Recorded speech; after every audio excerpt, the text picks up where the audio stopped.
양쪽 가로 2번 찬송과 교훈시입니다. 여호와 하나님께서 언약자손으로 버림받은 가운데 있을 때의 찬송과 교훈을 노래하도록 그렇게 섭리하시는 그런 내용인데, 그 가운데 이제 45편 1절로 17절 이쪽 한번 보세요. 41페이지 45편 1절로 10절. 하나님이 기름 부어 승하게 하신 왕의 영화를 찬송을 합니다. 이제 고라자손의 마스길 사랑은 노래 영장으로 소사님이 맞춘 노래라고 그러죠. 그 내용이 무슨 뜻이냐면 42페이지 보세요. 본문 말고 해설 보면 고라자손이 기름을 부어 승하게 하신 왕의 영화에 대한 찬양을 하도록 섭리하신 내용인데, 이 찬송시는 레위 지파에 속하는 고라자손이 지휘자의 소사님, 곧 소사님이란 뭐냐면 백화파곡입니다. 백화파라는 노래가 가지고 있는 그런 곡이 있는데, 그 백화파 곡에다가 맞춰가지고 따라서 부른 노래로서 다윗 왕과 후궁 및 왕위에 관한 권고와 사랑의 노래로 그렇게 추정이 됩니다. 그런데 왕의 승전을 바라며, 그 1절로 5절이 왕의 승전을 바라며 왕 앞에 만민이 엎드러질 것을 노래하는 내용이죠. 그러니까 다윗 왕의 승전, 반드시 전쟁에서도 승전하고 또 만민이 그 다윗 왕 앞에 다 엎드러진다. 왜? 이미 언약이 돼 있는 시편 1편과 2편에서 열방이 어찌하여 분노하며 허사를 경영하는고 나오죠.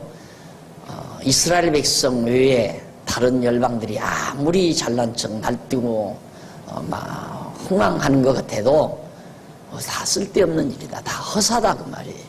다 망하게 돼 있다. 지금도 마찬가지죠. 세상 나라가 아무리 대단하게 난리를 치고 세계를 호령할 난리를 쳐도 장차 그리스도의 왕국 앞에는 다 무릎을 꿇을 것에 대한 하나의 모형적 사건이라고 이해하시면 됩니다. 거기 보면 아마 2절쯤 나옵니까? 2절쯤에 보면 왕은 인생보다 아름다워 은혜를 입술에 머금으나 그러므로 하나님의 왕에게 영원히 복을 주시도다 했는데, 복을 주시도다 그러면서 3절 능한 자여 칼을 허리에 차고 왕의 영화의 위엄을 입으소서. 왕은 진리와 온유와 공의라고 나와요. 진리와 온유와 공의를 위하여 위엄 있게 타고 승전하소서. 진리와 온유와 공의를 위해서 전쟁에서 이기라, 그런 얘기인데, 이쪽에 42페이지 보세요. 42페이지 밑에서부터 7째 줄에 보면 앞부분 에메트 에아네아 체데크라는 말이 나와요. 히브리어 나오죠. 그게 진리와 온유와 공의라는 말이거든요. 근데 이는 안정과 평온한 번영, 안정과 평온한 번영이라고 그렇게 번역을 해야 자연스럽다. 이게 안정과 평온한 번영을 위해서 왕께서 승전하소서, 그 말이에요. 자, 당연히 다윗 왕 시대에 평화가 이루어지고 솔로몬 왕 때에 평화가 정착이 되죠. 바로 그걸 위해서 전쟁에 나가서 승전해 하라 하는 얘기입니다. 그 다음 6절로 9절 43페이지 네 번째 줄, 하나님께서 동류보다 승하게 하신 왕의 영화를 노래합니다. 동류보다, 모든 동류들, 다른 나라 왕들보다 훨씬 우월하게 승하게 다윗을 높여주셨다.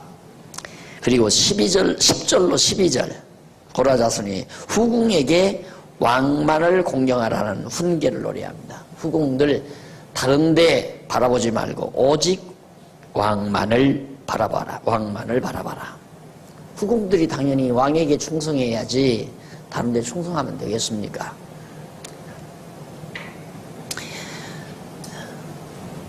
그리고 넘어가서 13절로 15절 고라자손의 왕이 딸 곧 왕비가, 여기서 말하는 딸은 왕비를 말하는데, 왕비가 왕궁에서 누릴 영화를 노래하는 내용이고, 16절로 17절 왕의 아들들이 왕조를 계승하게 될 것을 노래합니다. 참 너무 이 노래가 예언시예요. 예언시. 그러니까 교훈하지만 교훈은 이미 그렇게 되어질 것에 대한 확신을 가지고 교훈하고, 또 여기도 보면 왕의 아들들이, 왕자들이 이제 왕조를 계승해 간다, 그런 얘기입니다. 그러니까 여기서 왕의 아들들이라는 말, 왕의 아들들이라는 말은 거기 히브리어 나오죠. 바네이카라고 하는데, 이는 왕의 자손들, 아들들보다 자손들. 왜 그러냐면 왕의 아들들이 계속 왕위를 이어간다면 안 되잖아요. 다윗 왕의 아들이 많은데 그 아들들이 계속 왕위를 이어가, 그게 아니거든요. 왕의 자손들이 이어가죠.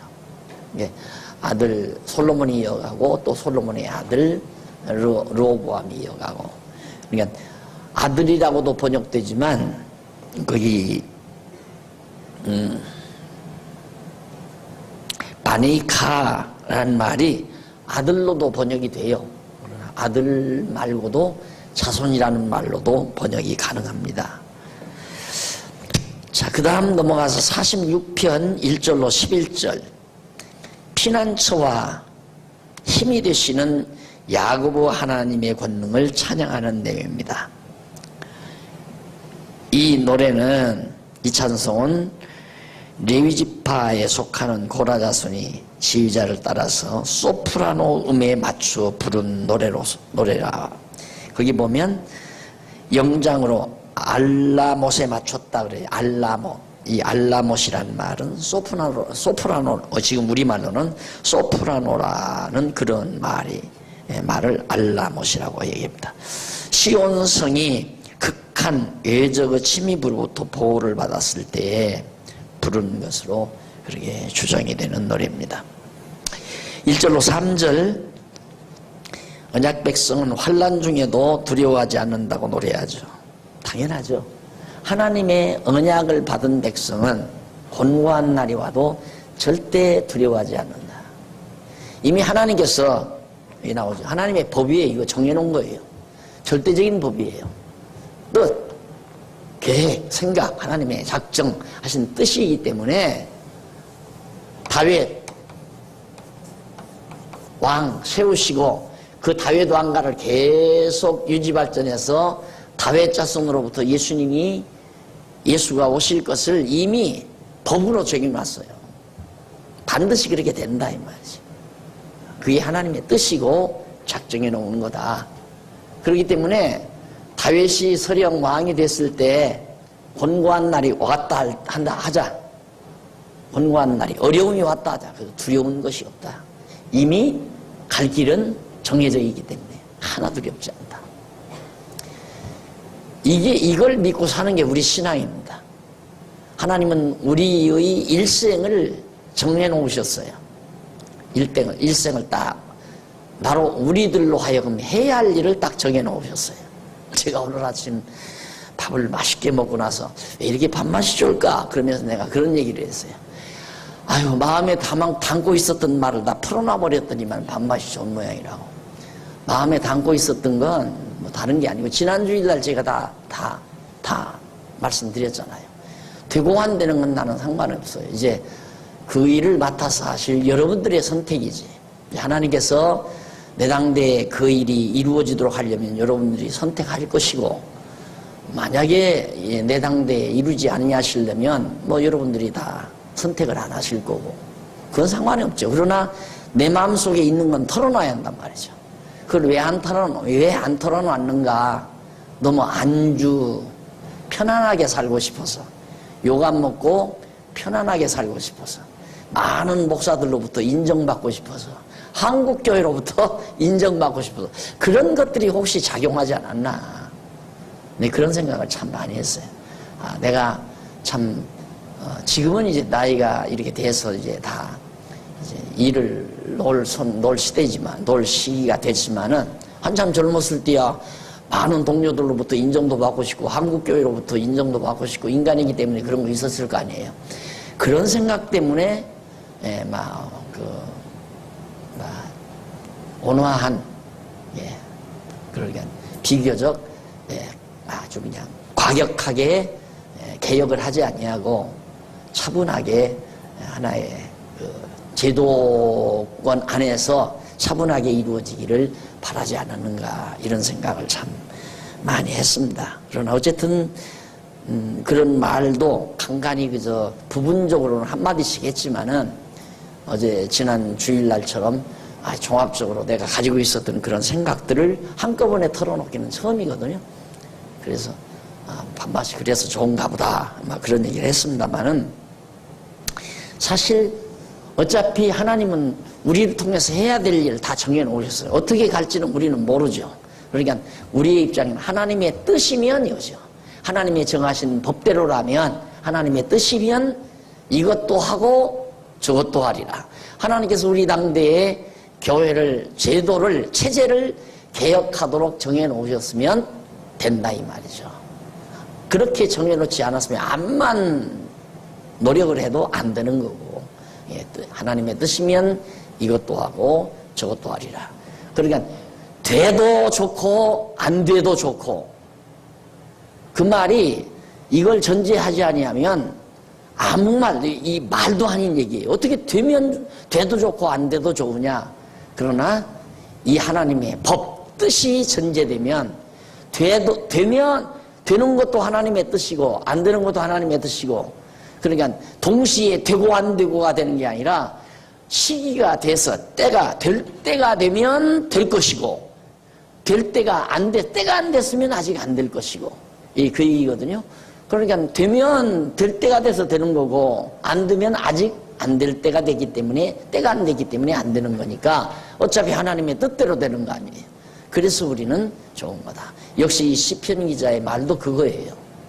언약자손은 절대 이 곤고한 어려움이 다가와도 두려움이 없다. 낙심도 없고 두려움도 없고. 왜? 어차피 하나님의 정하신 뜻은 반드시 이루어지기 때문에 그렇다. 자, 그러면서 피난처와 힘이 되시는 야곱의 하나님의 권능을 찬양하면서 이제 그렇게 얘기했는데, 4절로 7절 제일 밑에 보세요. 고라자손이 요동치 아니할 성에 거하시는 하나님이 언약 백성의 피난처라고 노래를 합니다. 어려움이 왔다. 어려움이 왔는데 요동이 되죠. 막 많은 시련이 오니까. 그렇게 요동이 되지만 요동치 아니할 성, 안전한 성, 그 성이 누구냐면 하나님이 언약 백성의 피난처고, 바로 하나님이 보호자가 되기 때문에 아무리 어려운 일이 와도 두려울 거 하나도 없다. 8절로 11절, 고라자손이 땅에 전쟁을 쉬게 하신 하나님이 언약 백성 피난처라고. 고라자손이 뭐라고 노래하냐면, 땅에 전쟁을 쉬게 하신 하나님, 전쟁을 일으키기도 하시고 전쟁을 멎게도 하시는 그런 하나님이 언약 백성의 피난처이다. 그러니 하나님께서 지금 이스라엘 백성으로 하여금, 다윗으로 하여금 전쟁을 일으키게 했는데 질까 이길까 두려워가지고 그럴 필요 없다. 어차피 이기는 것만은 사실이기 때문에 우리는 두려워할 이유가 없다 하는 얘기. 그 다음 47페이지 47편 3647페이지 47편 후에 세 번째 줄 1절로 9절 온 땅의 왕이 되소서 기업을 택하시는 여호와를 찬송합니다. 자, 온 땅의 왕이 되신다. 그러니까 다윗은 이스라엘이 왕이라 하지만은 하나님은 온 땅, 온 세상의 왕이시다. 그러니까 백성은 하나님 앞에서 다윗은 이스라엘 백성의 왕이지만 하나님 앞에서 자기도 백성으로 산 거죠. 그래서 나는 당연히 여호와를 찬송을 한다. 예. 너, 나, 백성, 왕, 그죠? 하나님.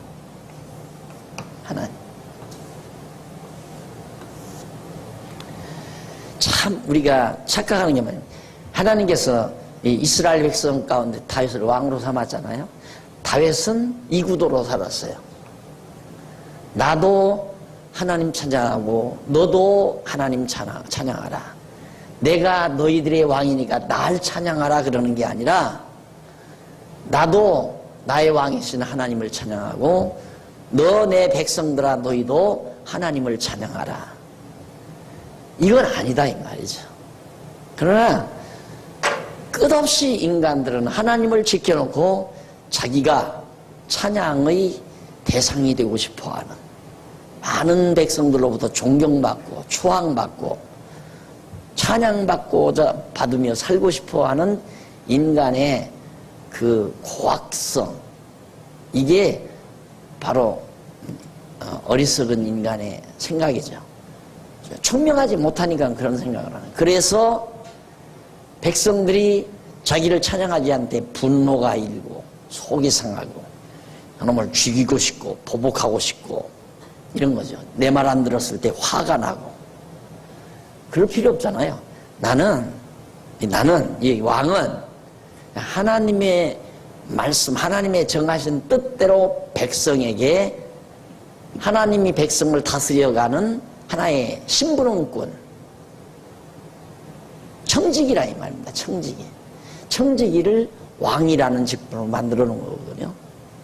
그런데 이런 구도를 사람들은 어떻게 생각하느냐. 하나님, 그리고 여기 왕, 하나님, 왕, 백성, 이렇게 이 구도로 사는 거죠.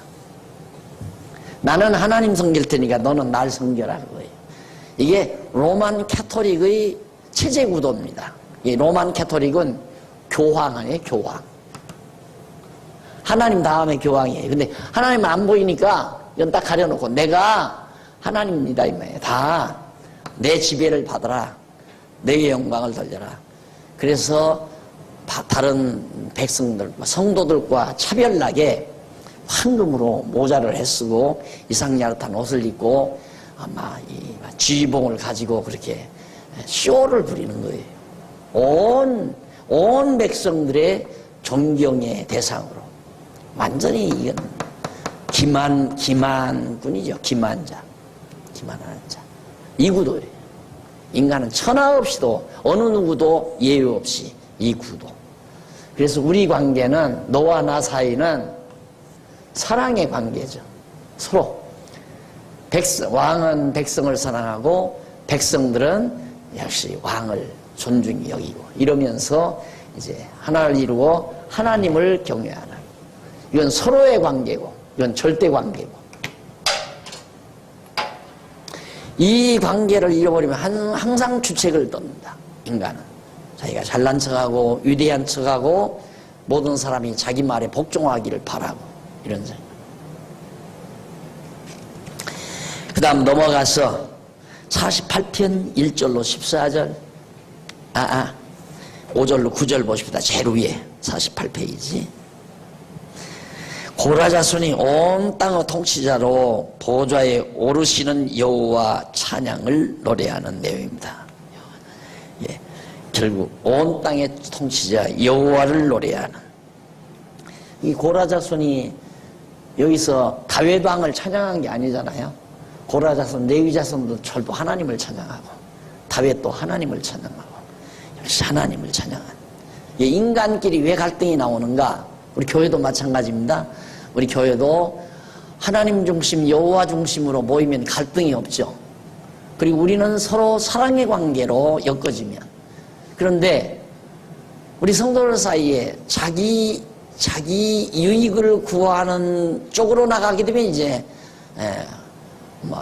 국회의사당처럼 되는 거예요.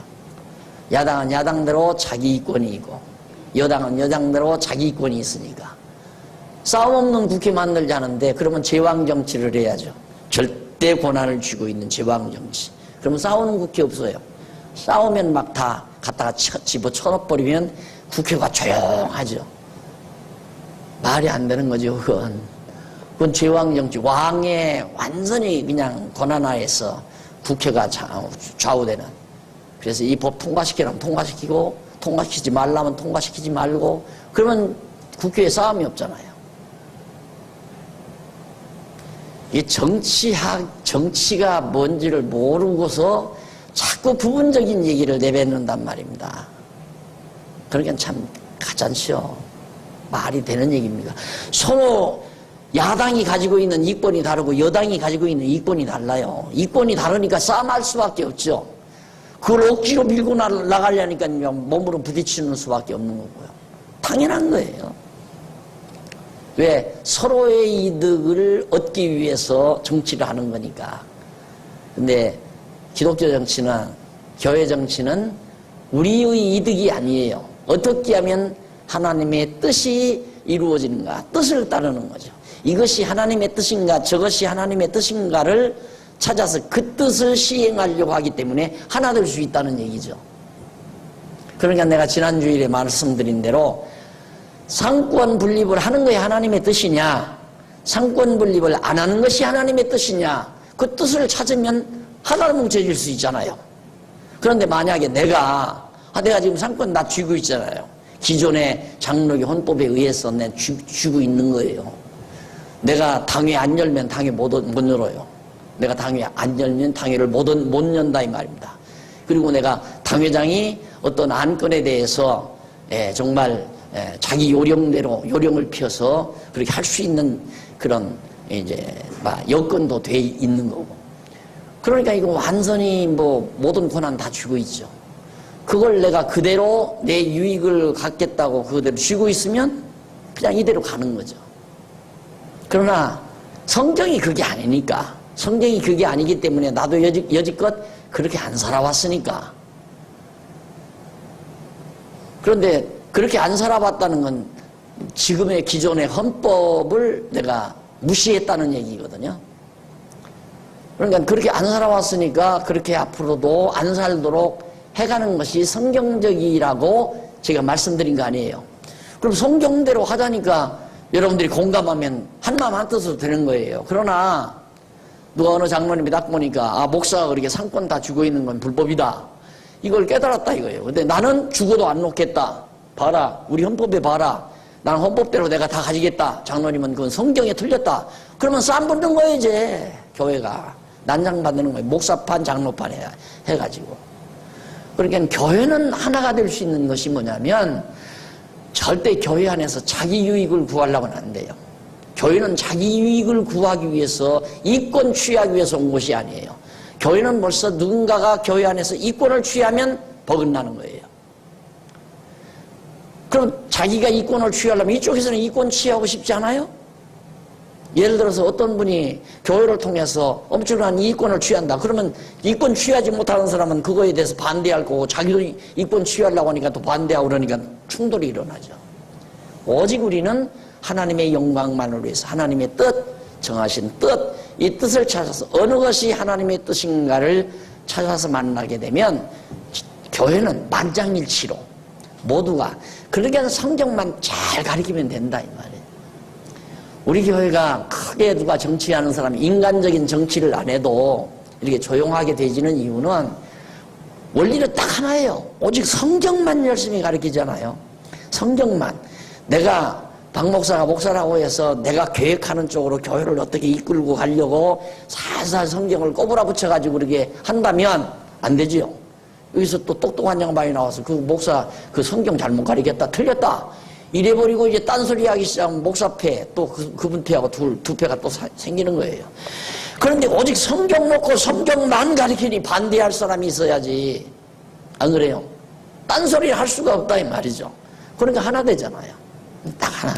이 하나가 안 되는 것은 둘 다 성경적이 아니거나 하나는 성경적인데 하나가 성경적이 아니거나 그러니까 이게 뭔가 하나가 안 되는 거예요. 그래서 교회 정치는 진짜 너무너무 재밌어요. 즐겁고 좋고 다 하나 되는 정치니까. 그래서 역시 너도 나도 다 하나님의 영광을 위해서지 내가 하나님의 영광을 위해서 사니까 너는 내 영광을 위해서 살아라.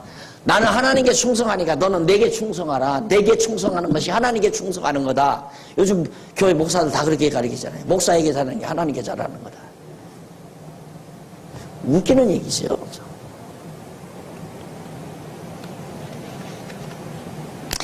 48편 1절로 14절 여기 보면 열왕을 치고 시온을 경고케 하시는 여호와를 찬양하라 라고 한다고 했죠. 그래서 1절로 3절에 보면 시온 산의 아름다움에 대한 찬양을 노래하고 4절로 8절 제일 밑에 보면 49페이지 하나님께서 열왕을 치시고 여호와의 성을 모든 열왕 이방 나라 왕들을 치고 예루살렘을 경고케 하실 것을 노래해요. 하나님은 분명히 모든 열방을 치고 예루살렘을 경고케 합니다. 9절로 11절 하나님의 인자하신 섭리의 결과에 대해서 노래하죠. 섭리의 결과는 예루살렘을 경고케 하신 다윗성을 경고케 하신 12절로 14절 고라 자손이 유다의 딸들에게 시온의 망대를 후대에 전하라고 노래합니다. 시온의 망대 예루살렘의 망대를 오고 오는 시대에 계속 전승하라. 이 딸들이란 백성들을 말해 예루살렘 백성들. 그 다음 49편 1절로 13절 51페이지 재물을 의지하는 자는 멸망하는 짐승과 같다고 교훈합니다. 재물을 의지하는 자, 돈을 의지하는 자는 멸망한다. 멸망하는 짐승처럼 된다. 본문은 여호와께서 고라자손으로 재물을 의지하는 고라자손으로 재물을 의지하는 자는 멸망하는 짐승과 같다는 노래를 교훈을 노래하도록. 왜? 하나님과 재물을 겸하여 섬길 수 없다고 신약 성경에 나오죠. 그만큼 재물이라고 하는 것은 엄청난 흠인력이 있어요. 그러니까 인간은 우리 육신의 소욕이 강해지면 재물 쪽으로 의지를 해요. 성령의 소욕이 강해지면 재물을 의지하는 게 아니라 하나님 쪽으로 의지하게 되죠. 이게 딱 나누잖아요. 재물을 의지하면 망하고 하나님을 의지하면 당연히 언약하신 하나님의 뜻을 따라 이렇게 되진다. 그러니까 이 하나님의 정하신 뜻 따라 사는 사람은 재물을 의지하지 않는다. 나라가 갈라질 때 여로보암이 백성들을 어떻게 유혹해요? 내가 세금을 감면해 주마. 세금 조금 받겠다. 백성들은 그게 제일 달콤한 거거든요. 백성들의 인심, 백성들의 마음을 사려면 세금을 작게 걷어야 돼요. 기름값, 세금이 70%라는데 그거 많이 한 50%만 감해주면 대단하게 인기가 있을 텐데 그건 안 하더라고요. 그거 하면 참 인기가 있을 텐데. 이 재물을 의지하고 결국엔 여로보암이 세금 감해준다고 하니까 백성들이 다 따라간 거거든요. 재물을 의지하는 자는 망한다. 이방 민족, 이방 나라들이라는 게 전부 다 재물을 의지하고 사는 사람들이란 말이에요. 그러나 하나님의 백성은 여호와를 의지하고 사는 백성들이고요. 그래서 1절로 4절에 보면 52페이지 고라자손이 만민들에게 지혜와 명철에 대해서 교훈을 들으라고. 지혜와 명철. 왜 지혜와 명철의 교훈을 들으라구나. 분별할 줄 아니까. 하나님을 의지해야 되나 재물을 의지해야 되나 이거 분별할 줄 아는 게 지혜와 명철 아니에요. 그래서 이 지혜 교훈을 들으라고. 그 지혜와 명철의 교훈이 뭐냐. 재물을 의지하지 말라. 재물을 의지하지 말라고 가르치는 게 지혜로운 거란 말입니다. 5절로 10절에 나오잖아요. 5절로 10절에 그런데 거기 보면 바로 5절에 죄악이 나를 따라 애우는 환난의 날에 내가 어찌 두려워하랴. 죄악이 나를 따라 애우는 환난의 날에 내가 어찌 두려워하랴라고 했는데 여기서 죄악이 나를 따라라는 죄악이 나를 따라 애우는 날에 근데 죄악이 나를 따라라는 그 말이 히브리 말로 에운 에페바이라고 하는데 이는 사악한 매복자들이라는 뜻이에요. 사악한 매복자들. 그러면 사악한 매복자들이 나를 따라 사악한 매복자들이 애우는 날 그러니까 막 사악한 백성들이 다윗을 애워싸는 날 고라 자손들을 애워싸는 날 이스라엘을 애워싸는 날에 그 말 그렇게 이해하시면 빠르다. 그 다음 넘어가서 53페이지 11절로 13절 고라 자손이 재물을 의지하는 자의 헛된 행위에 대한 교훈을 노래합니다. 재물을 의지하면 다 헛된 거다. 아마 이번 기회로 재물이 얼마나 허상인가를 잘 알 수 있죠. 허상. 재물이라는 게 얼마나 헛된 것인가. 네. 사람이 실제 가치가 아닌 걸 가치로 인정하고 지금 살잖아요. 재물의 가치를 인정하면 실제 가치가 아닌 걸 실제 가치로 인정하고 그냥 풍선을 의지하고 사는 거나 똑같은 거죠. 이 모든 걸 지배하시는 하나님이. 예. 참 요즘 이렇게 되니까 경제가 어려우니까 많은 경제학자들이 많이 태어나죠. 엄청난 경제학자들마다 주장이 다 다르잖아요. 다를 수밖에 없어요. 왜 그러냐면 쉽게 말해서 우리 집안에 10형제가 가지고 있는 재산을 돈을 1,000만 원을 100만 원씩 1,000만 원을 가지고 있는데 지금 50만 원씩 다 뺏어갔다. 그래서 500만 원밖에 안 남았다. 그럼 500만 원 가치의 재산밖에 없는 거예요. 그럼 500만 원 가치의 재산으로 우리가 어떻게 좀 잘 이렇게 먹고 살 생각, 서로 나누어 먹고 살 생각을 해야 되는데 회복시키려고 한다 이거야. 회복시키려고. 얼마로? 1,000만 원으로 회복시키려고 한다 이 말이에요. 그러면 실가가 아닌 거품을 또 만들어야 되잖아요. 그렇죠? 이게 지금 해결 방법이 그렇게 해결하려고 하는 거예요. 어느 나라나 다. 가져가기는 누가 가져갔는데 돈 많은 큰 거부가 다 가져간 거예요. 빼간 거예요. 미국의 그 은행에다가 싼 값으로 그 이자를 줘가지고 그 엄청난 돈 그걸 그냥 각 나라에다 다 뿌려가지고 우리나라에서 그 많은 돈들을 갖다가 아주 싼 이자로 갖다가 비싼 이자로 막 이렇게 다 나눠줘가지고 막 부동산 다 사게 했잖아요. 그러니 그 돈 싹 걷어가가지고 그때 부도나 버리니까 이 다 꺼져가는 거란 말입니다. 우리 돈은 항상 그대로 있는 거예요. 우리 돈은 뺏긴 것 뿐이죠. 뺏긴 만큼 우리는 남아있는 거. 그걸로 지혜롭게 이제 또 좀 살아야 되는데 그냥 그걸 어떻게든지 유지 발전 시켜보려고 하는 것은 어리석은 거죠. 이게 그동안 부자가 돈 번 게 아니라 돈 번 것이 아니라 돈 벌었다고 허황된 생각을 하고 산 건데 그걸 그대로 유지하려고 하니까 되겠느냐 이 말이죠. 경자도 모르니까 그런 숫자 파악을 제대로 못하니까 그런 결과를 가져. 돈은 지금 엉뚱한 대로 다 갚버렸어요. 실제 돈은. 자, 그래서 이런 돈을 믿고 재물을 믿고 산다는 게 인간이 얼마나 허무한 건가. 우리가 변함이 없는 하나님을 의지하고 사는 것이 가장 지혜로운 거다. 그걸 지금 이 시편 기자가 노래하고 있는 겁니다. 49편 14절로 20절 우매자는 음부에 버리시고 택자는 구원하심을 교훈합니다. 우매자, 재물을 의지하고 사는 자는 우매한 사람이에요. 그 우매한 사람들은 음부에 버리신다. 재물을 의지하면 항상 편안할 날 없습니다. 재물을 의지하고 살면 항상 많아도 걱정이에요. 여러분 국회의원 가운데 제일 화색이 안 나는 사람이 있습니다. 그 사람이 누구냐면 국회의원 중에 돈이 제일 많은 사람이에요. 한번 늘 텔레비 보십시오. 화색이 제일 안 나. 항상 거무죽죽하니 떠가지고 얼굴에 이제 기름기도 없고. 왜? 고민이 제일 많으니까 그래요. 그 사람은 얼마 엄청 많다고 그러잖아요. 제일 많대요, 국회의원 중에서.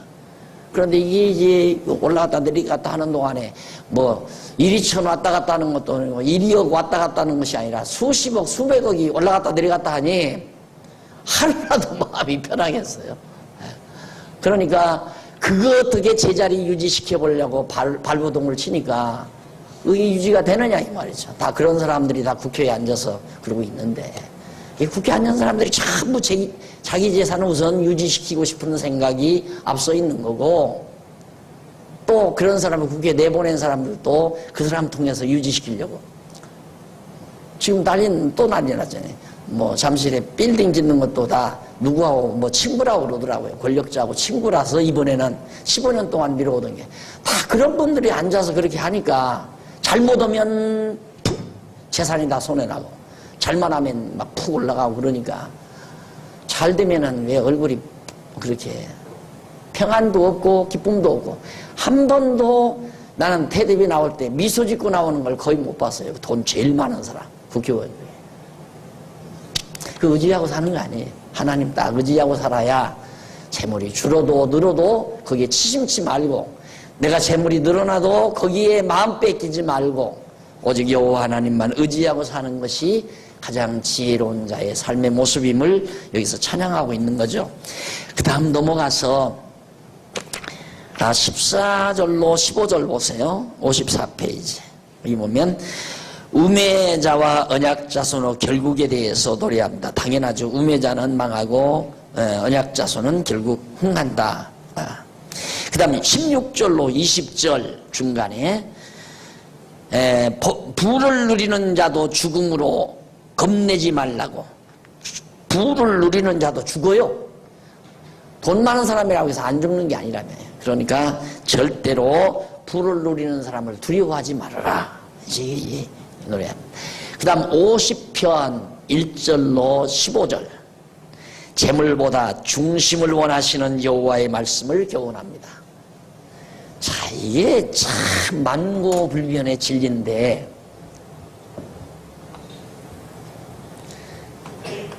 중심 아니에요. 중심 이거든요.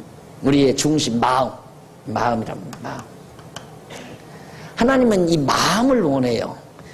이 육신이 추구하는 이 재물, 주변의 이 재물. 하나님은 이걸 원하는 게 아니라 이 중심을 원한다 이 말이에요. 또 사람도 그래요. 중심이 중요해요. 내가 지금 재물을 얼마를 가지고 있느냐, 이 재물을, 이 밖의 재물을 얼마를 가지고 있느냐, 그러면 중심이 다 이쪽으로 가 있잖아요. 일로로 재물에 마음이 치우쳐버리면 내 마음이 이쪽으로 가버린 거란 말입니다. 그런데 재물을 의지하는 사람은 전부 마음을 이쪽으로 보내잖아요. 하나님은 누구를 바로 하나님께서는 이 중심을 하나님으로 향하기를 원한다 그 말이에요. 하나님을 바라보면 중심이 흔들리지를 않죠.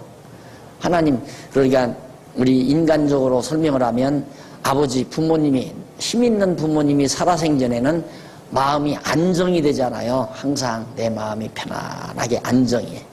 그런데 능력 있는 아버지가 세상을 떠나고 고아가 되는 순간 벌써 마음은 허해져 버리고 흔들리기 시작하고 늘 불안하고 걱정, 근심이 생기고 당연한 거 아닙니까? 똑같은 거예요. 그러듯이 우리 인생도 아무리 50살이 먹고 60이 되고 70이 돼도 하나님 앞에는 아이예요.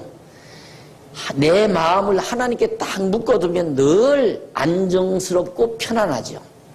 그러나 가변적인 변화무쌍한 재물에다가 내 마음을 두면 항상 이 변화무쌍한 재물처럼 내 마음도 자꾸 변한다 그 말이에요.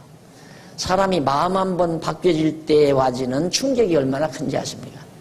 엄청 큽니다. 여러분 젊은 날 다 살아보셨지만 요즘 애들은 아주 그냥 이성 친구를 많이 바꾸기도 하는데 옛날에 이성 친구들 한 번 바뀌었다가는 그냥 완전히 병나다시피 했습니다. 요즘에는 어떻게 그러는지 이성 친구 바꾸고도 그냥 조금 한동안 좀 배앓이 하다가 그냥 끝나고 하지만 그 마음이 변하니까 그러거든요. 마음이 한번 바뀐다는 건 굉장한 겁니다. 그래서 옛 어른들이 저 사람 마음 변한 것 보니까 죽을라나 봐 그러잖아요.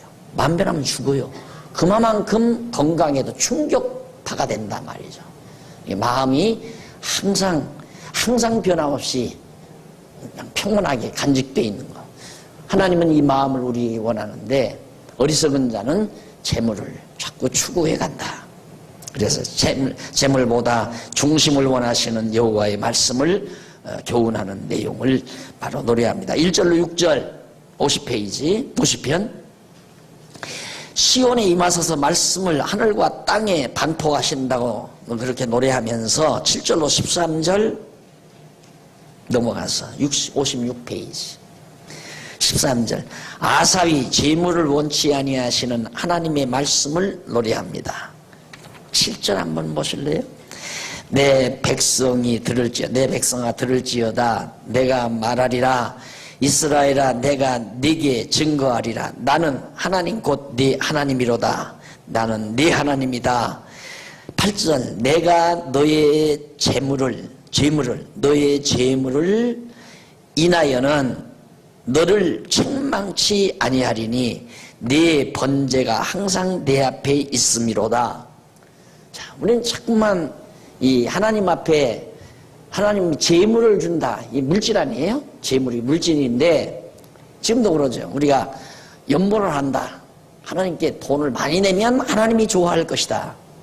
근데 문제는 돈이 중요한 게 아니라 우리의 중심을 하나님이 본다 이 말이에요. 그래서 항상 감사한 마음이 없거나 기쁘지 않으면 연보 안 해도 된다. 연보하면 뭐예요?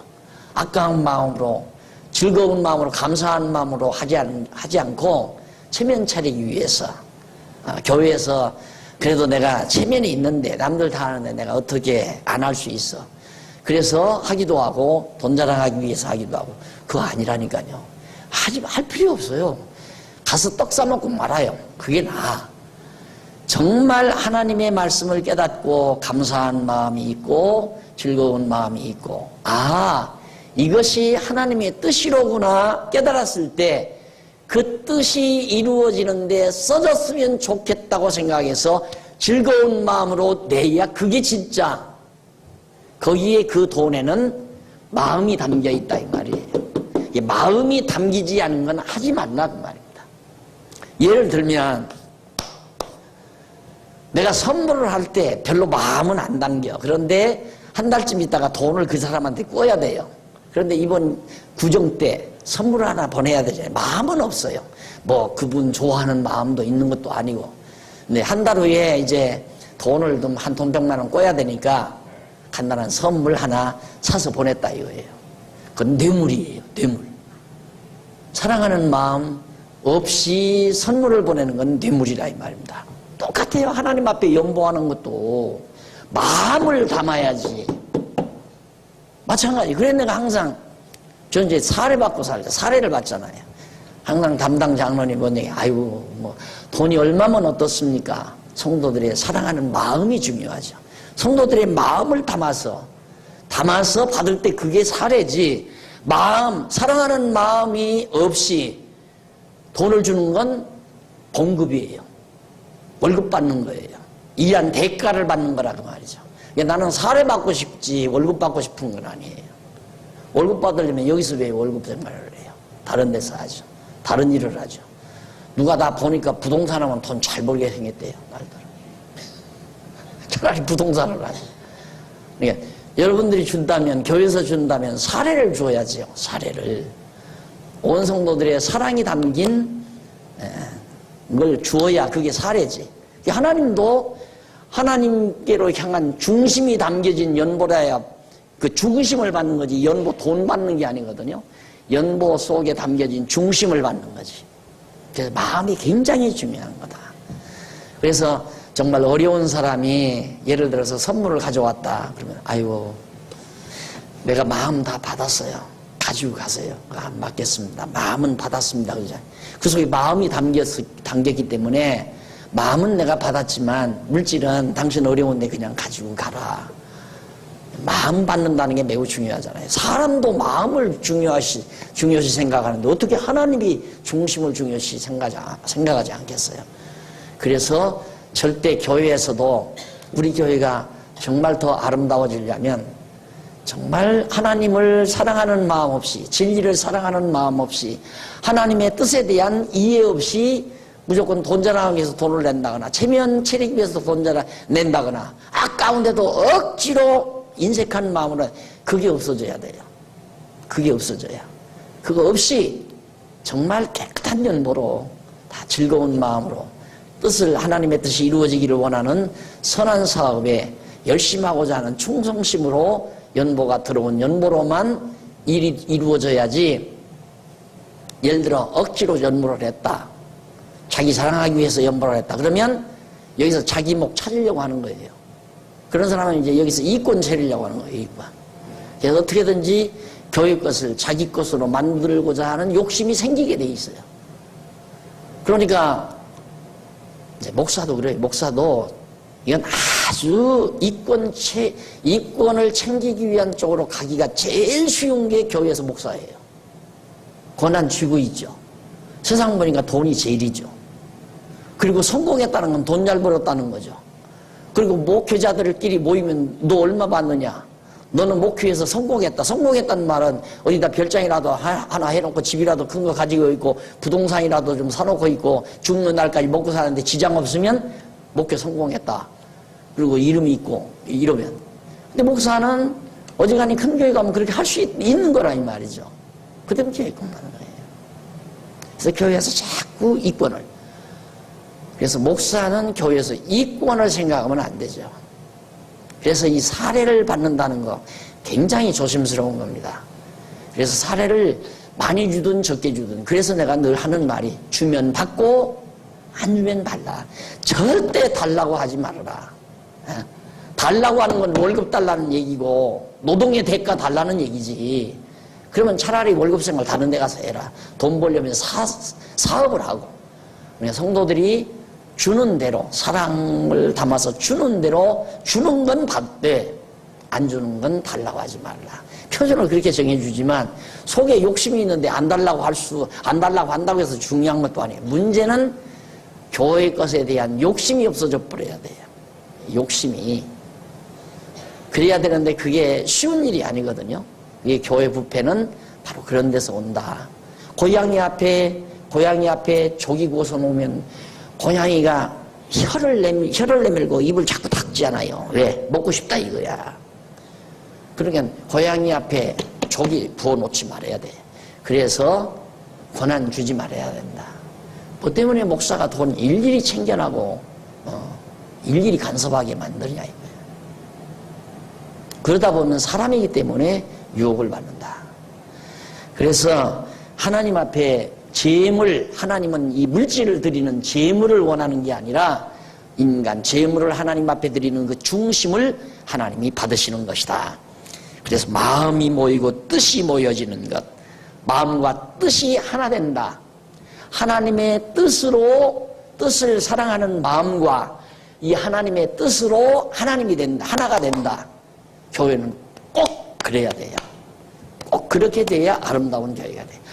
내 뜻으로 하나 되지 말고 하나님의 뜻을 좋아하는 마음과 그 하나님의 뜻으로 온 성도가 하나가 되지는. 그러려면 하나님의 뜻이 담긴 성경만 열심히 잘 가르치면 된다 그 말이죠. 된다. 그래서 1절로 6절에 보면 시온에 임하셔서 말씀을 하늘과 땅에 반포하신다고 노래하면서 7절로 13절 재물을 원치 아니하신다는 여호와의 말씀을 노래합니다. 그리고 14절로 15절 57페이지 아삽이 언약 백성 중심을 원하신다는, 언약 백성의 중심을 하나님이 원해요. 중심을 원하신다는 여호와의 말씀을 노래하는 내용이고, 50장 16절로 23절 악인의 사악한 행동을 책망하며 진노하신다고 교훈합니다.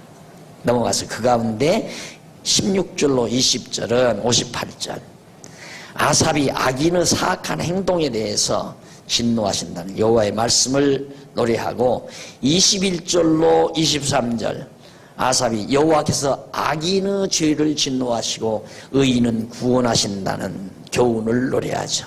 악인, 어리석은 자, 미련한 자, 악인이죠. 이방 민족들, 그들은 하나님이 다 그들의 죄를 진노하시지만 의인, 하나님의 택한 백성, 지혜로운 자들은 하나님이 구원하신다. 이렇게 해서 50편까지를 마무리 지었습니다. 자, 우선 그 50편까지 내용을 마무리 짓는데 59페이지 60페이지 넘어가 보십시다. 60페이지 넘어가 보면 세 번째 줄바꾼 데 나오죠. 여기서 지금까지 앞에서 살펴본 내용 정리합니다. 42편에서 50편까지 내용을 간단히 정리하면, 언약자손으로 버림받은 가운데 있을 때의 기원을 노래하도록 섭리하신 내용으로서 찬양과 감사에 대한 서원, 그리고 구원에 대한 간구를 노래하도록 섭리하시고, 그리고 여호와께 대한 찬송과 백성에 대한 교훈을 노래하도록 섭리하신 내용입니다. 그런데 이러한 내용들은 자, 밑으로 중간쯤 밑에서, 아주 밑에서 줄바꾼 데 나오죠. 밑에서 여섯째 줄 바꾼 데, 그 줄 바꾼 데서 위쪽으로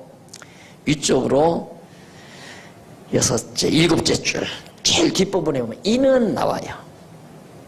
밑에서 줄 바꾼 데 거기서부터 위쪽 우회로 일곱째 줄 뒤에 보면 이는 언약대로 이루어주시는 섭리를 통해 계시하신 여호와의 신실성.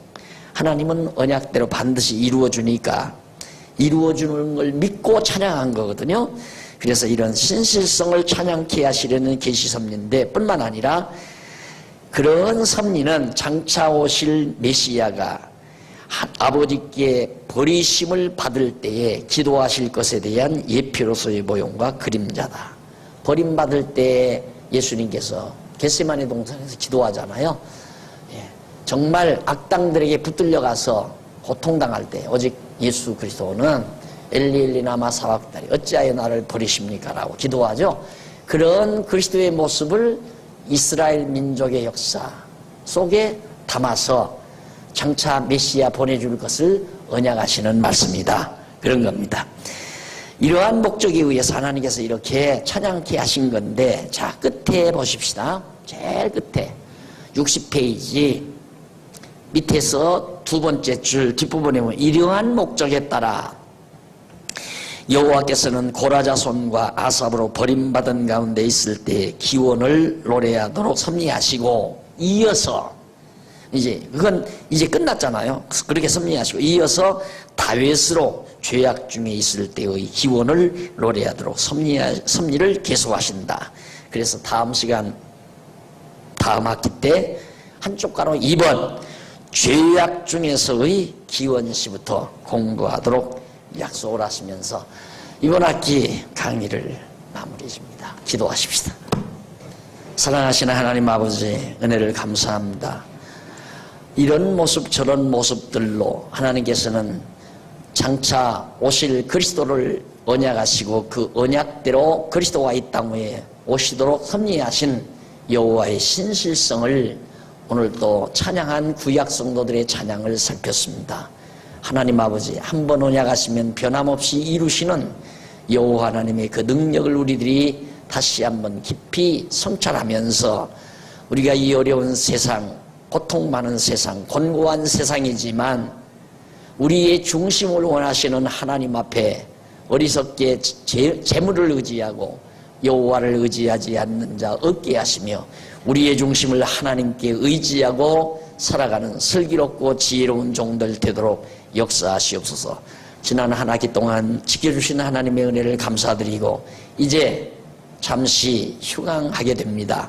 건강 지켜주시고 다시 만날 때까지 주의 평강이 함께 하시옵시기를 비오며 예수님 이름으로 기도드립니다. 아멘.